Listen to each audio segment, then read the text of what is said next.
Nanti sakit lah. Lemotnya Oma.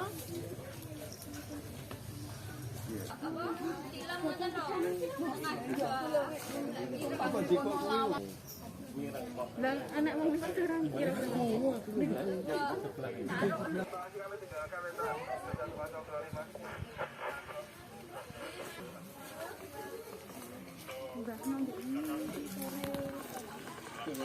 Paling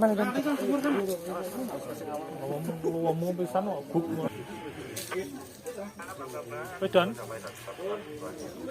Udah budget. tasuk muda tuh mriki. pengaduan. Lah betone iki buka pemerintah.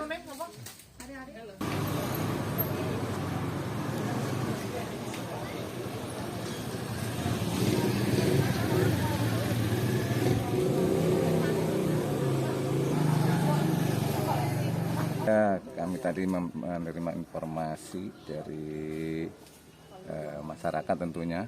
Setelah itu ditindaklanjuti oleh Polsek Legok dan tentu saja kami selaku Padal bersama tim identifikasi dari Polres Blitar Kota atau Satreskrim langsung menuju ke TKP dan ternyata memang benar kami sudah melihat bayinya itu dengan kondisi sehat dengan ukuran bayi beratnya 2,3, jenis kelamin perempuan, untuk panjangnya 4,4. Saat ini masih sudah dirawat di rumah bidan